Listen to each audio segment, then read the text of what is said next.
On 17 December 2011, a young Tunisian fruit peddler, Mohamed Bouazizi, committed suicide by a decidedly public self-immolation that sparked a series of mass protests and civic disobedience that eventually led to the ousting of President Zain al-Abidin Ben Ali in about 20 days later, on 14th January 2011, when the Tunisian president resigned his position, fled to Saudi Arabia, and thus ended his 23 years of authoritarian regime. Similar uprisings and rallies swept across the Arab world from Morocco to Oman, in countries as small as Bahrain and as large as Egypt.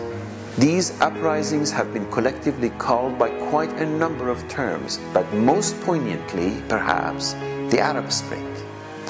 What are the causes of the Arab Spring? How are these revolutionary uprisings in multiple countries related to each other? What are the economic and social causes of these revolts? What theory of revolution one might apply to them? What obstacles these revolutions face? What counter-revolutionary forces are at work? Are they predicated on ideological and class formations? What about race, gender, and class?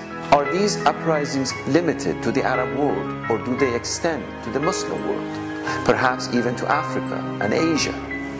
Are there perhaps structural similarities, albeit within different political cultures, among the Arab Spring, the Eurozone economic crisis, and the mass uprisings from Greece to Spain, or perhaps even to the Occupy Wall Street movement?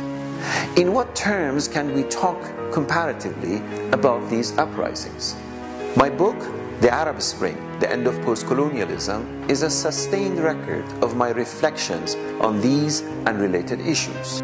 We are witness to a world historic succession and crescendo of events, and joining force with these radical democratic changes requires an intimate engagement that does not just interpret the world that is unfolding in front of our eyes, but sees to it that it is being changed.